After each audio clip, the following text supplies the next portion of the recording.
Hello guys मोन नोंथांमोनखौ आंनि बे गोदान भिडिअ गासैखौबो फिन खेबसेबाव बरायना लाग्रोनाय जाबाय लोगोफोर दा जोंहा दावहानि समावहाय आं मोनसे नोंथांमोननो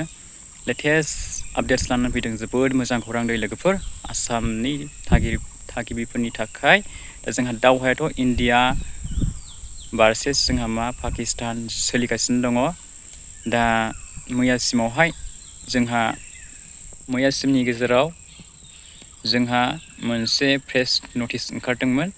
माने डनाल्ड ट्राम्प बिथाङाहाय मोनसे पस्ट होदोंमोन टुइटारनि गेजेरजोंहाय माने पाकिस्तानाहाय इन्डियाजोंहाय गोरोबनांगौ सेसफेयार जानांगौ बेबायदि पस्ट होदोंमोन शान्ति सुक्तियावहाय फैनांगौ दा पाकिस्ताननि माखासे जायफोर लिडारशिप बिथांमोना प्राइम मिनिस्टारफोराहायबो जोंहा USA नि डनाल्ड ट्राम्प बिथांजोंहाय माखासे सोमोन्दो दं खोमा रिलेशनशिप दङ खोमा सिंजोंहाय जानो हागौ बिथांमोना बुंहरदों जानो हागौ माने जोङो सेसफेयार जानांसिगोन इन्डियाजोंहाय जोङो शान्ति सुक्तियाव फैनांसिगोन दा बिनि थाखाय डनाल्ड ट्राम्प बिथाङा बे पस्टखौहाय टुइट खालामना होदोंमोन टुइटारनि गेजेरजोंहाय दा जोंहा दिनैसिमावहाय नोंथांमोना मिन्थिनो मोनगोन नोंथांमोना आपडेट्स थाबाय थाबानो जाबाय गोबां निउस चेनेल पर्टेलफोरावबो होखायो आंबो बे आपडेट्सखौहाय लाबोनो सानदोंमोन नाथाय माखासे टेक्निकेल प्रब्लेमनि थाखाय आङो लाबोनो हायाखै लोगोफोर नोंथांमोना दुखु मोननो नाङा दा नोंथांमोना गुबुन निउस चेनेलफ्रावहाय थांनानै नायहैबानो जाबाय आपडेट्सआवहाय थाबाय थाबानो जाबाय दा जोंहा मेन टपिकआनो जाहैबाय दिनै आं बे भिडिअखौ लाबोनायनि खारनानो जाहैबाय लोगोफोर जोंहा बे दावहानि समाव सोलिफुबाय थानाय दावहानि समावनो जोंहा आसामनि CM बिथाङाहाय मोननैसो आपडेट्स होदों लोगोफोर जायफोराहाय गभर्नमेन्टनि रेसन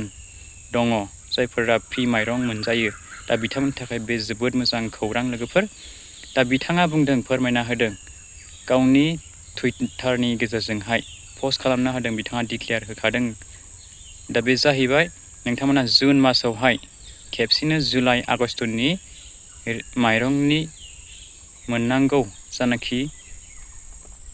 बेखौहाय नोंथांमोना खेबसेनो मास मोनथामनि नोंथांमोना जुन मासावहाय नैबे मे मास जोबखांनायनि उनाव नोंथांमोना मोननो थांगासिनो दं लोगोफोर नोंथांमोना खेबसेनो मास मोनथामनि माइरं जुन मासाव मोनसिगोन दा नोंथांमोना बे जायफोराहाय 35 केजि माइरं मोनो बिथांमोना 35 × 3 मान्थ बेबायदिनो 105 केजि नोंथांमोना मोननो हागौ बेनिफ्राय जायफोराहाय 5 केजि खरि मोनो बिथांमोना 5 × 3 मान्थ बेबायदिनो नोंथांमोना 15 केजि बेबायदि मोननो हागौ दा आं बेखौ जास्ट ओरैनो नर्मेल आङो हमनानैसो नोंथांमोननो साप'ज नोंथांमोननो मिथिहरदों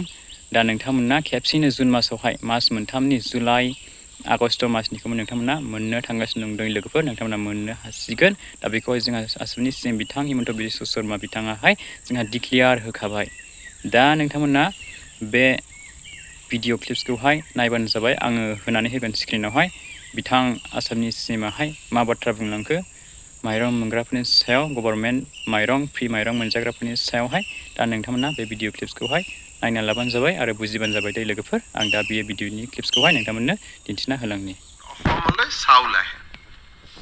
ৰাইচ আহে যি যাৰ থ্ৰুদি আমি ৰেচনৰ দোকানৰ থ্ৰুদি আমি গাঁৱৰ মানুহক আমি বিতৰণ কৰোঁ আৰু এইটো প্ৰত্যেক মাহে মাহে আহে ভাৰত চৰকাৰে বিচাৰিছে যে লজিষ্টিক ৰেছপন্সিবিলিটিটো গভৰ্নমেণ্ট অফ ইণ্ডিয়াৰ কমি যাব লাগে যাতে দে কেন পুট দ্য এনাৰ্জি ফৰ আদাৰ ইম্পৰ্টেণ্ট ডিমাণ্ডছ সেইকাৰণে তেওঁলোকে আমাক অনুৰোধ কৰিছে যে 3 মাহৰ চাউল তেওঁলোকে একেলগে দি দিব অৰ্থাৎ জুন মাহত জুন জুলাই আগষ্ট এজন মানুহে 5 কেজি কৈ পায় 5 কেজিৰ পৰিৱৰ্তে আমি 15 কেজি দি দিম যাতে জুন জুলাই আগষ্ট নেক্সট সেপ্টেম্বৰত পাব সো 3 মাহৰ নেশ্যনেল ফুড সিকিউৰিটি এক্টৰ চাউল আমি জানুৱাৰীত জুনত আমি একেলগে দি দিম খালি ৰাইজে এইটো ভাবিব নালাগে যে এইটো ৰাইচ বাঢ়ি গ'ল গতিকে অহা মাহতো 15 কেজি পাম তাৰ পিছৰ মাহতো 15 কেজি পাম 5 কেজি আছে কিন্তু 3 মাহৰ চাউল আমি একেলগে দি দিম আমি টিভিয়ে পত্ৰ ইয়াক আমি কৰিম ইউজুৱেলি এটা ফেমিলিয়ে ম্যাক্সিমাম 35 কেজি পায় 35 × 3 112 112 105 হ'ব না সো 105 কেজি আমি দি দিলো সবে 35 নাপায় যাৰ পৰিয়ালৰ সংখ্যা কম কিন্তু 5 * 7 ম্যাক্সিমাম 35 পায় কোনবাই 15 পায় কোনবাই 20 পায় জুনে যিমান পায় তাৰ আমি 3 টাইমছ দি দিম যাতে কোনো ধৰণৰ ভাৰত চৰকাৰৰ লজিষ্টিক প্ৰেছাৰটো যাতে কমি যায় কাৰণ ট্ৰাক বিলাক যদি অসমত আহি থাকে যুদ্ধ ক্ষেত্ৰত যাব নোৱাৰিব সেইকাৰণে এবাৰতে যদি আমি 3 মাহৰ চাউল লৈ লওঁ তেতিয়ালে গুটেই লজিষ্টিক ৰেলত চাউলৰ কাৰণে মালবাহী ৰেল আহিব লাগে এটা ৰেলত আমি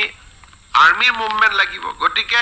যদি মালবাহী ট্ৰেইন 3 বাৰ আহাতকৈ এবাৰ আহিলে দুবাৰ लोगोफोर नोंथांमोना खोनाखाबाय जोंहा आसामनि सीएम बिथाङाहाय मा बाथ्रा बुंलांखो बे भिडिअ क्लिप्सनि गेजेरजोंहाय दा नोंथांमोना भिडिअखौ नायनो मोजां मोनदोंब्ला लाइक खालामलांबानो जाबाय बेनिफ्राय नोंथांमोना आंनि बे डिबि अफिसियेल ब्लगार चेनेलखौहाय अनसायबानो जाबाय सापर्ट खालामबानो जाबाय हाजासे चेनेलखौहाय थाबैनो ग्र' खालामलांनो नाजाबाय थाबानो जाबाय लोगोफोर नोंथांमोननि अननाय अनसायनाय बिदिब्ला लोगोफोर एसेखिनियाव आं भिडिअखौ फोजोबनो सानबाय उननि समफ्राव लोगो मोनबावगोन लाभ इउ